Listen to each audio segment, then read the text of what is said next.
Hello, everyone. It looks like we are live. I think the sound is good from my side. I had some issues with the sound, but I believe we are okay. So please let us know in the live chat. How is the picture? How is the sound? I have back with me the one and only, and everyone's favorite shirt, by the way, Larry. People love your shirt, you know this. Tommy Bahama.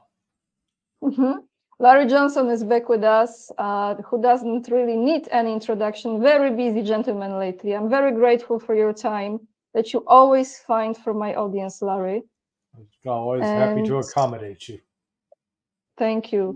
And I would like to ask everyone who's watching if this live stream will bring you any value and you appreciate the content, please make sure to share the video, hit this like, leave the comments down below, subscribe, and also to follow Larry on Sonar21. The link is down below our live stream already. Every other link to my other platforms or to support my work as well. So Larry, as I've emailed you, there were two topics that I mentioned in my email to you, and I will address those two. I have also three other topics, but we will start with your presentation at the United Nations in New York. Yeah. What I would really like to know is, did you receive any pushback after this? Very, very little. And it was just from a couple of acquaintances I have here in America who were trying to find excuses to justify Biden's decision to destroy the Nord Stream pipeline. Other than that, I was really sort of overwhelmed by the very positive reaction, and people praising me. You get a big head, read those, and go, "Oh boy, I'm wonderful." But no, it was quite gratifying. Hey, that was a week ago today. Just about almost exactly a week ago today, I was walking out at the UN Security Council. So it was. I mean, it was. If you had a bucket list of things you'd like to do, that's one of them. Being able to speak before the UN Security Council, make a presentation that people actually listen to. That was, a lot of times when people are speaking, you see folks looking at their phone, checking their watch, nodding off. In this case, almost everyone except for the American were sitting forward and listening intently. The French, they had a backbencher sitting in for the ambassador who wasn't there to hear. And when he came in to speak, it turned out he was the biggest bore in the place. He was extremely rude, arrogant, and people go, but he's French, so there's no surprise there. But it was, I found it a gratifying experience. Thank you, Larry. Actually, I found it a really, really great presentation. I watched it on Judge Napolitano because he attached the video, which was great. I was very grateful for that video, actually, to watch the whole thing. And I have two questions from what you said there. Actually, they are not related to how I say the Nord Stream poof, all of a sudden exploded, but they are related to your experience with CIA. Yeah. And I would like to ask you something I never did before. What made you apply for the job there? How did you even ended up working? I needed a job. I needed a job. I'd come back from living in Argentina, where I was supervising a construction project. The reason I'd been asked to supervise the construction project was simply because I spoke Spanish. I had no expertise in the field of construction. And if I had known what I was doing, and had understood the full implications of Argentina being in the grips of a hyperinflation cycle, I might not have taken that opportunity. So when I came back, I needed a job, and CIA was advertising. I applied and took there's like a college entrance exam test and a couple of other tests. And did some interviews. They bring you in for interviews in different sections of the building, and they then hired me. So I had no idea what I was getting into, but it seemed the right fit at the time. Thank you. And you said something that I agree with 100%. I'm sure I'm not the only one. At the end of your presentation, follow the money and who benefits. Yeah, yeah. So I would like to ask you, absolutely, I think in every case, when we have some big question mark, just follow the money and it will lead you to the answer of the issue. I would like to ask you now about money, actually. You said in your presentation that you worked on the investigation on the Bank of New York and Russian money laundering. Yeah, And that Boney. takes me to the current events with frozen assets, Russian assets. I actually came across this article on Financial Times.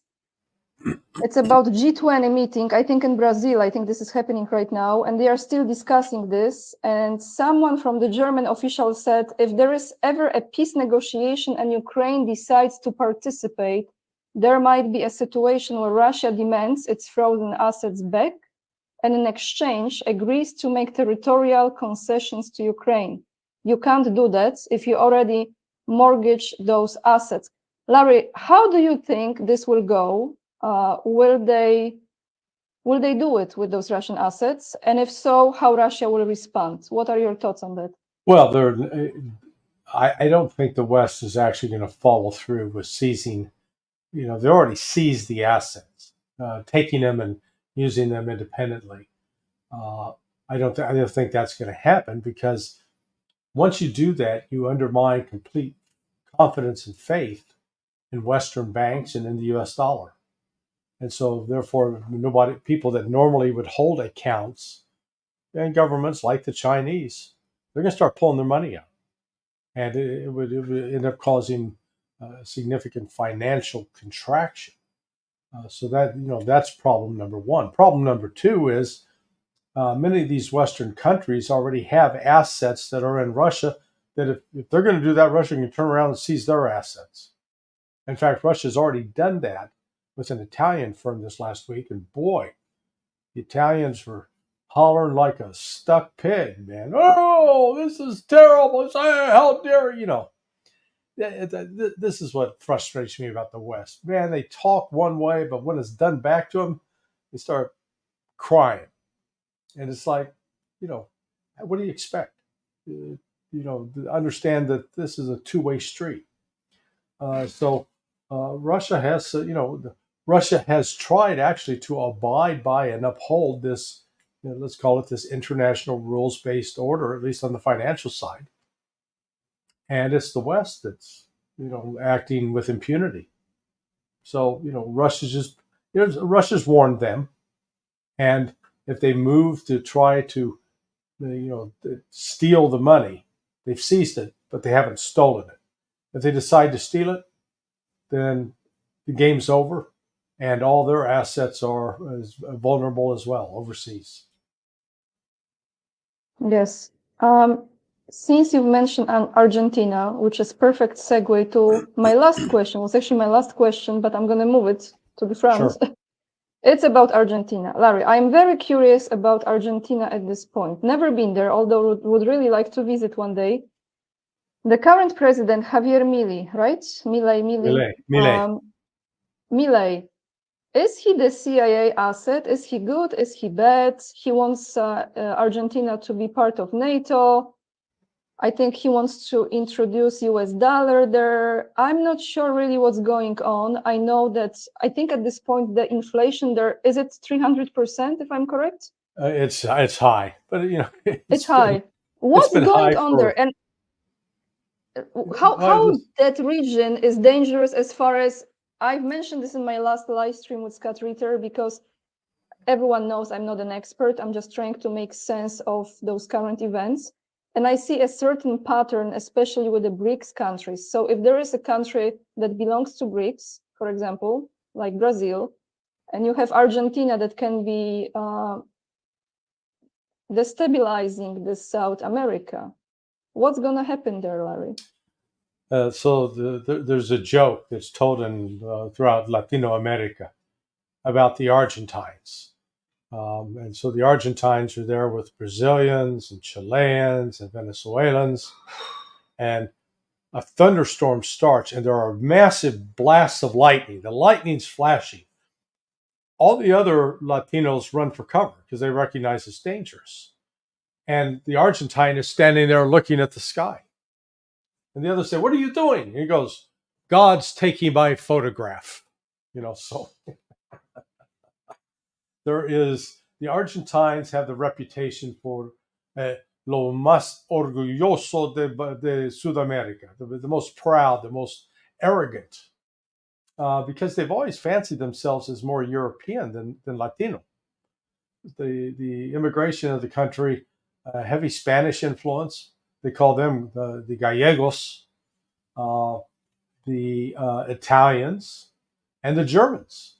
So you've got this, interesting mix of German, Italians, Spaniards, and then the largest Jewish population, at least in Buenos Aires, outside of New York City, in the Western Hemisphere. So it's really sort of a volatile mix. And when Juan Perón was in power and came out of power, and then the military junta in the 70s, they were fighting, the 70s, like 72 to 78 was the good time. The Argentine peso was so strong. Argentines would get on plane, and the second largest city is Cordoba, where I lived when I was there. They would hop on a plane in Cordoba, fly 8 hours north to Miami, go shopping, and then go back and get on the plane and fly home. I mean, it was just a shopping trip. The Argentine peso was that strong. And during this time, you had the battle, what they called La Guerra Sucia, the dirty war, the war against the Montaneros. And this was the beginning where they started kidnapping a lot of suspected leftists, college students, and that led to what were known as the desaparecidos. And then the mothers wearing the handkerchiefs, the scarves over their head, the panuelas.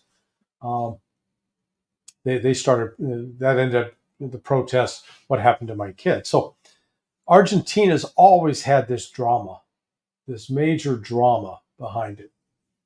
And then when I was there in 1984, Raul Alfonsín had just taken over as president, and they were facing hyperinflation.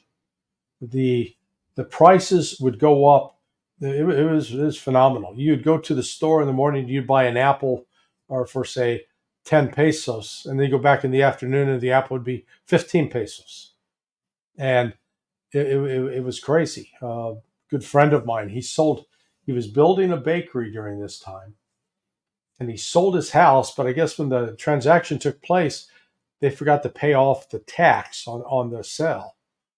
And so the government kept indexing it to the inflation rate.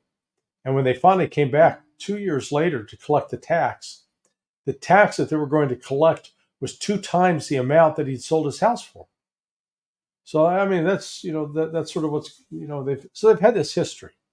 And this was 1983. So here we are 41 years later. And the drama has not stopped at all. I mean, think about it. When I was there 41 years ago, Milei was just, he was a kid, probably 8 or 9 years old. Milei has taken a decided, let's call it a nationalist conservative approach. I don't think he's anywhere near being a CIA asset, but he is definitely, let's call it sort of a Latino version of Donald Trump without the being a billionaire. And he's trying to crack down and control the Argentine government as far. I mean, it had grown into quite a behemoth. It was a big social welfare project. But do you think he is controlled by CIA? Do no, you think he? Okay. No, I don't think so. I think he's doing his own thing. Frankly, I don't think the CIA could be as audacious as he is. It remains to be seen if he's going to pull this off. And he did immediately pull out of BRICS, and then he was making noise about China, but then came to his senses and realized, okay, that could be a bad idea. So he's not an experienced politician. But Larry, he would like Argentina to be part of NATO. Am I correct? Yeah, well, yeah, he's talking that, which is ridiculous. Well, what he wants to be part of NATO, but he wants to take out the Malvinas, the Falkland Islands. Remember, there was the war. Was it 82 between Britain and Argentina? And the Argentines simply say, las Malvinas son nuestras. The Malvinas is ours, and that's Falkland Islands. So I don't quite see how it works out that Argentina joins NATO, where one of the most prominent NATO members, Britain, is holding Argentine territory, or at least territory that the Argentines claim. Okay, thank you. I would like to now move to Israel. The International Criminal Court in The Hague is contemplating, I don't know if this is legit information or if it's not official, I'm not sure, is contemplating issuing arrest warrants against senior Israeli government and military officials as war criminals. We mean Netanyahu here, of course. Now, the ICC is not the court that moves quickly, right? Will there be any prosecution? And if so, what it will be, Larry? Well, there may be prosecution, but Israel doesn't recognize the ICC, neither does Russia nor the United States. So in some respects, the ICC is a little bit of a toothless tiger. If they do issue an arrest warrant, it will put Netanyahu and those who are named in the warrant at risk of being arrested if they visit any country. And several European countries are members. So if they try to visit any country that is a signatory to the ICC, then yes, they could be arrested at that point. It's also going to increase the pressure on those countries that are signatories to cut off economic and military relations with Israel. So I've heard different interpretations that this was just sort of a story ginned up more by Israel than by the ICC, or that the ICC is actually serious about it and is bristling at the pressure that it's facing from the United States and others, and may just go ahead and issue the warrants, if nothing else, to spite the pressure out of America, given that America is not a signatory. So we'll see. So it's just the illusion of justice, but it's really it's just the illusion. Okay. Yeah, and there's been some injustice there too. A lot of the prosecution of the Serbians was really this was political prosecution, and the entire NATO invasion of Serbia, the whole Bosnia-Serbian conflict, that we made that such a priority in the 90s under Bill Clinton. You always got to wonder what was the real angle, because this wasn't about defending a particular ethnic population. This was really more about trying to weaken Russia. Mm-hmm. Larry, now Ukraine. Russian forces continue to advance along East Ukraine's front line, capturing a new village. I think this is from yesterday. I'm not sure how you pronounce the city. Berdichi. It's northwest of Avdiivka that was captured in February. Mm-hmm. Ukraine's commander-in-chief, Syrsky, called this area that was just captured by Russia the most complicated part of the front. To what point, in your opinion, Russia will go? How much needs to be liberated in order to call this special military operation complete? Oh, I think it will ultimately involve the capture of Kiev and the capture of Odessa. And the Russian forces will advance all the way to the Dnieper. I don't anticipate that Russia is going to go much beyond the Dnieper, except down in Transnistria, to bring protection there to those folks as well. But we're seeing a real interesting phenomenon right now. On the one hand, Russia's military advances are accelerating, not decelerating, and they're enjoying widespread success.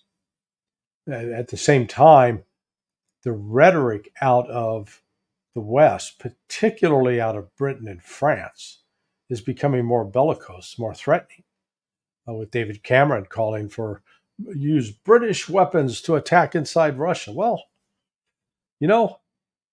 if Russia was saying, hey, we want to use Russian weapons in Mexico to attack inside the United States would view that as an act of war by Russia.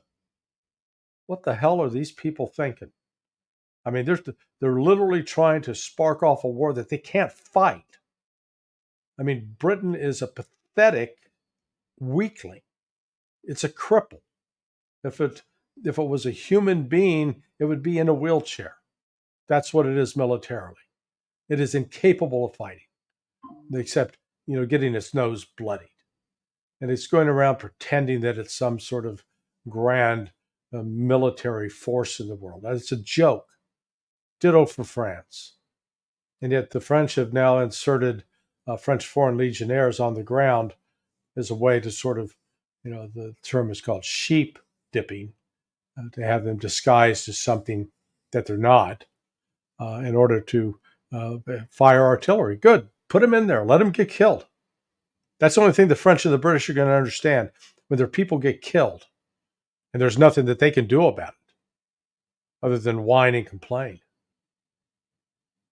But Larry, they don't report this to the citizens of the country. What happened to those French troops? That's what I'm saying, right? They did send those French troops, right? Yeah. That never returned. Well, how those families, how they react? Yeah, they're sending them as foreign legion. And so that's not a French official military per se.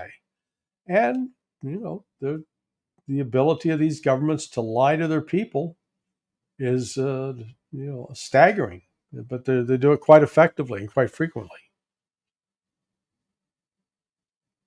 On the same note, we're still in the topic of Ukraine. Hungary takes pledge to block NATO's mega Ukraine project to fund, how much is it this time? $100 billion to finance the war. And the foreign minister of Hungary, Peter Szijjártó, said that NATO expects the conflict to continue for the next 3 years. Here, I would like 5 years. Apologies, 5 years. I would like to ask you, Larry. Let's just 5 years. How they plan on this 5-year project? How are they going to plan on this? The only thing I can conclude is they've been visiting Volodymyr Zelensky, and he's been sharing his cocaine with them, and they are high, that they are in a drug-induced stupor to say such stupid things. It's not going to last 5 years. It's going to be lucky to last 5 months. This Ukraine economically is not growing. Russia is. Ukraine is not able to sign up many recruits every month. Russia's signing up over 35,000 a month. Ukraine doesn't have an air defense system, can't produce an air defense system, and the West doesn't have an air defense system to give them. So they're going to become more vulnerable, not less vulnerable, to Russian aerial attacks. And with the declining manpower across the front, they're going to have to fall back. So, 5 years. Remember, these are the same people that were calling this thing a stalemate 6 months ago. Oh, it's a stalemate. Well, a stalemate means neither side can make a move. They're stuck. Each side's stuck. That's not the case. And I said so back then, that people that were saying that were just, fools. It's nonsense. Not a stalemate. Russia's holding the cards. And Ukraine has got a losing hand, to put it in poker terms. So here is a question I didn't have. It just came to me listening to you. That's what happens often. Larry, imagine during those talks in Istanbul, when they were ready to sign the peace agreement, that they actually had already prepared. Right. And it was partially accepted, right? And even Putin Right. mentioned this during this interview with Tucker. It was partially accepted. What do you think? Let's imagine they would sign that agreement in that time. What the reality would be afterwards? Well, the reality would be that Ukraine would still have control of and not have to fear loss of Kharkiv. They would still have control of Zaporizhia, and they would still have control of Kherson. They've lost. They're going to lose. Those Kherson and Zaporizhia have joined with Luhansk and Donetsk as becoming federal territories of Russia. That's not going back. Russia's not giving that up. Russia's not going to be making territorial concessions. It won't have to, because it's winning this militarily. It's not just it's not going to exhaust itself and say, oh, we give up, let's stop fighting. No. Russia, they're following a plan.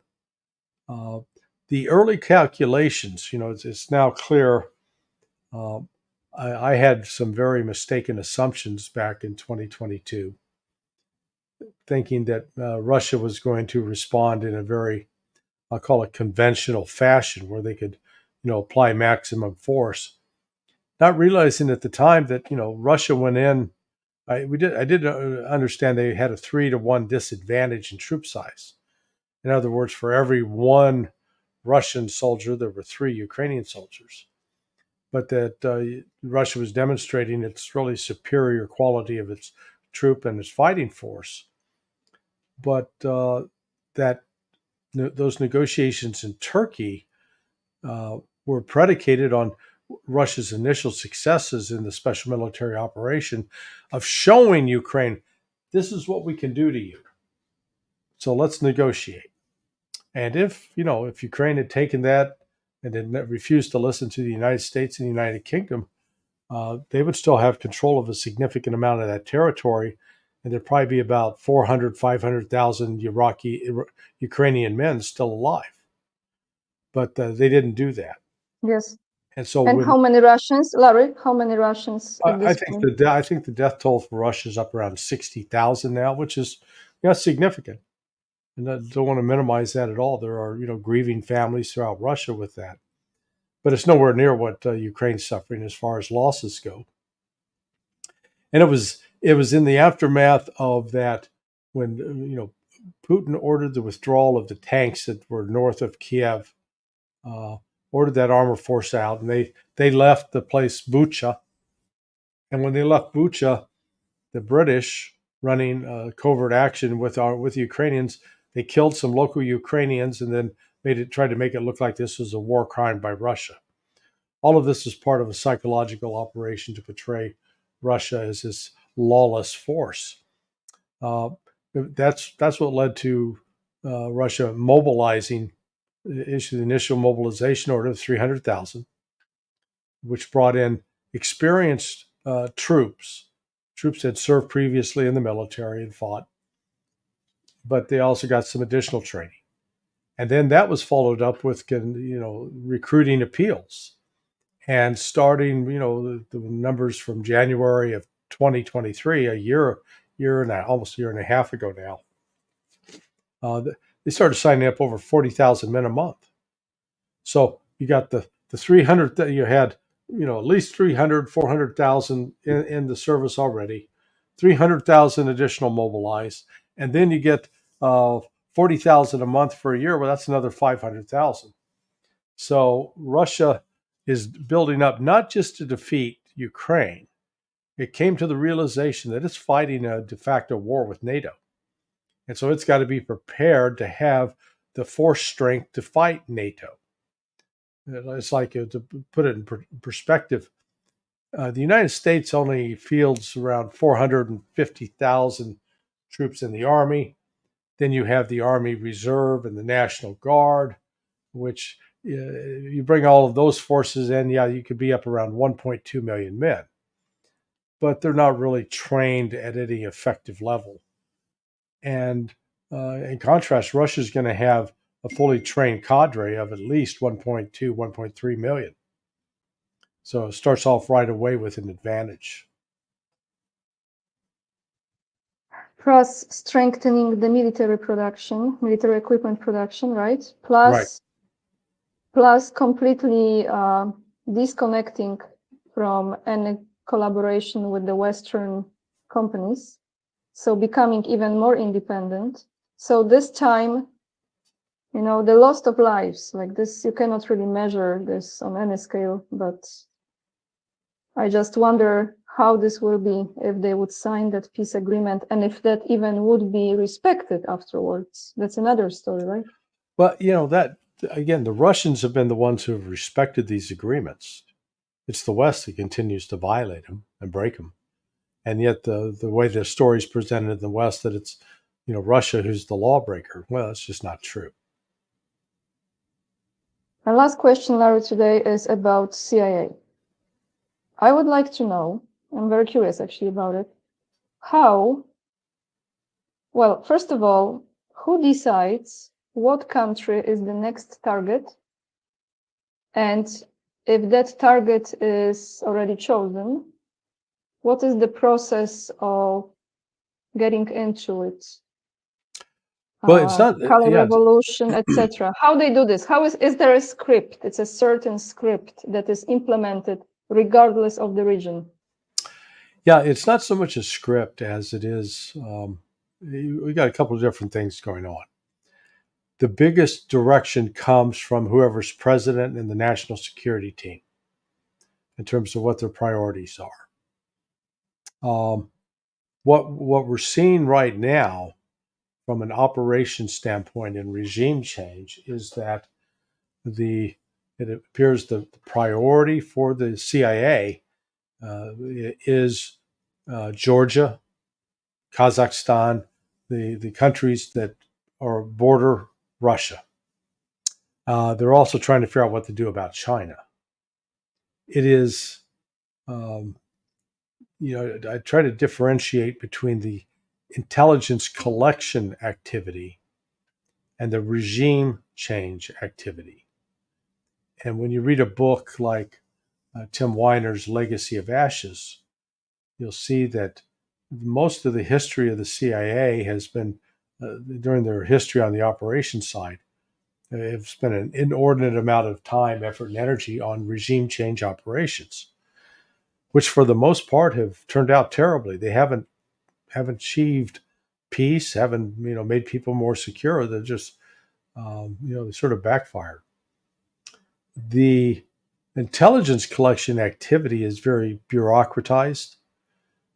Every year, it's actually probably about an 18-month process where you come up with what are called collection requirements. What are the priorities that you want information on? And I think I commented on this on a previous show with respect, to the terrorist attack surrounding the Crocus City Center in Moscow. When I was with the Office of Counterterrorism and the Israeli embassy in Buenos Aires was attacked with a bomb, it was generally suspected that was Hezbollah was involved. So I led a team and we went down to the embassy and met with the CIA, what they call the chief of station, the number one guy in charge. And I asked him specifically, where is Hezbollah on your collection list? Because they actually have a list. It may be 1 through 5, 1 through 10, but this has been formally coordinated throughout the bureaucracy. And each chief of station, they'll have a collection requirements. This is the information. These are the kind of sources we want. This is the kind of information we want. So naturally, I was assuming that they had a collection requirement to gather information about Hezbollah activities in South America, because Hezbollah was known to operate up in what they call the tri-border region, where Argentina, Uruguay, and Paraguay come together. Well, he said, no, it's not on our collection list. And the thing is, if it's not on the list, they don't collect on it. So, that's sort of crazy. What we're seeing like right now from a CIA priority is what's going on in Georgia. They're fighting like hell to create this color revolution to prevent the law from going into effect that would expose the fact that CIA, MI6 money has been flowing into these different non-governmental organizations in order to manipulate the government. And their goal is to put a government there that's going to be unfriendly to Russia. They already got defeated by Russia in 2008, but the West is like a ravenous locust, just doesn't give up. So how much saying the big corporations have in it? Are they those who are sponsoring that? No, generally it's not the corporations. There are times where the agency interests will coincide with corporations, and of course we saw that back. One of the most prime examples was what happened with Mossadegh in Iran when he was overthrown, because the oil companies were upset that he was trying to nationalize the oil resources. Now you've got, like with respect to Ukraine, you've got this financial firm, was it Blackstone? BlackRock. BlackRock. There we go. And they've made an enormous financial bet, a highly risky bet, in my view, that they're going to profit off of Ukraine, that they'll own a bunch of the farmland, a bunch of the resources. And if Russia wins, that bet goes down. So yeah, I could see them putting pressure on both the Biden administration to do something, and the Biden administration in turn tasking the CIA to do something. So there could be that sort of connectivity. So Laura, just to end here, you're saying Georgia, Kazakhstan, those are on the top, and Serbia as well. What other countries you think? Yeah, those are the main ones right now. The CIA, they don't have the kind of unlimited resources to focus on everybody, but this effort to try to undermining Russia is a top priority of the CIA, it would appear, based upon what we're seeing. And China, how much access do they really have into China's decision at this point? There's been several reports over the last few years of how the Chinese have repeatedly rolled up CIA intelligence networks in China. It's really curious because the obsession in the West with China is it's out of touch with reality, in my view, because we keep painting China as this monstrous international threat, and yet the Chinese have not been engaged with military operations in any other country outside of China, except for the invasion of Vietnam in 1979. Well, good Lord, we're talking 45 years ago. So China is not the problem there. If you're the Chinese looking at the Americans, you'd say, those Americans are the problem. They're the ones always invading and shooting up some other place and overthrowing some other regime, not us. So the United States seems hell-bent on a confrontation with China. I fear that I doubt if we have any really effective sources in China, and that we've succeeded in recruiting anybody that's certainly in a powerful position that's willing to share information because they trust America or like America. No, it used to be one of the motives, one of the incentives that was existed for recruiting Soviets back in the day was that there was quite a disparity between the wealth and the relative freedom in the United States and the poverty and the shortages that were prevalent in the Soviet Union.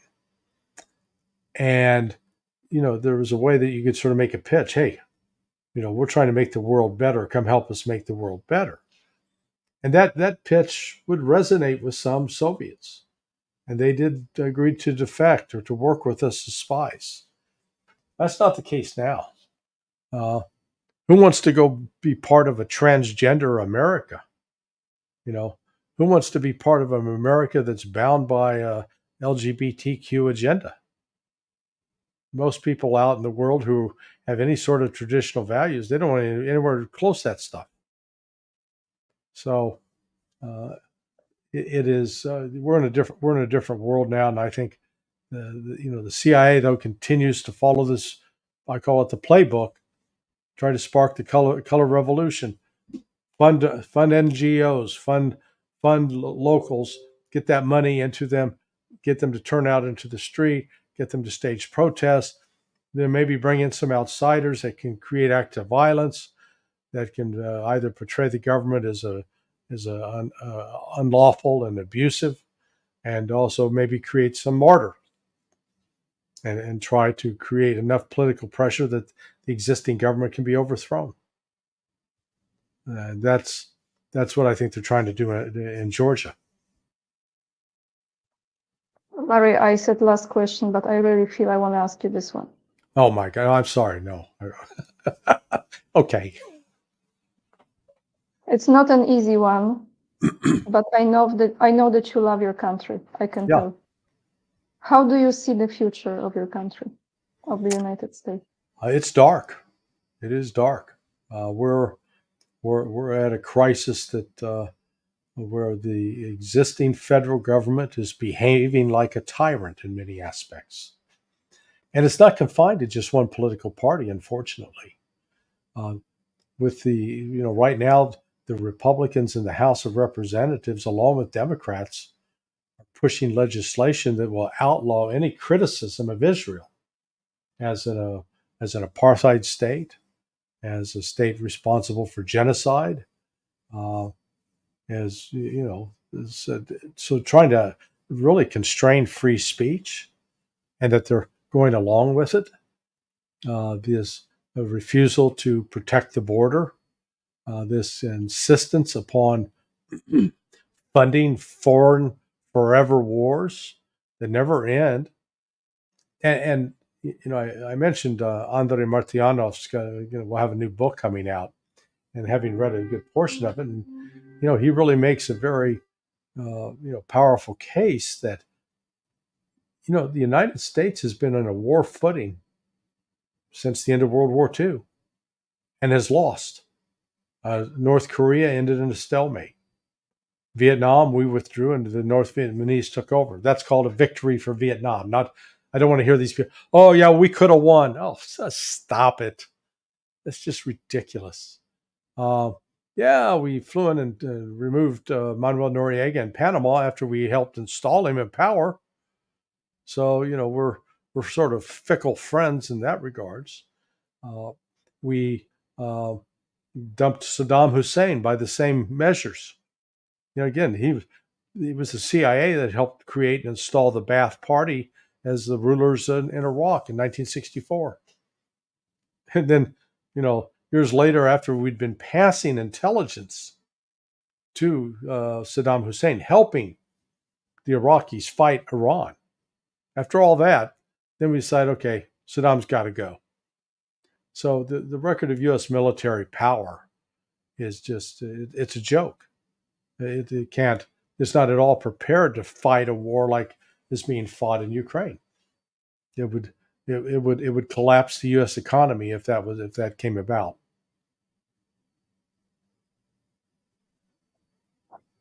Thank you so much. It's very, even though I left US a few years ago, it's hard to watch what's happening there. And Yeah, I think it's sad. and we are on the brink because we still have time. In November is the election time. What they're gonna do until then, Larry, God only knows. Yeah, I would agree with you. So thank you so much for joining me today. I would like to thank everyone who's watching and for hitting this like, for sharing the video, for supporting Larry, and make sure to scroll down to Sonar 21 where you find great informations and insights and the facts, actually, from Mr. Larry Johnson. So thank you so much, Larry. Until next time, and be safe, guys. Thank you. Bye-bye.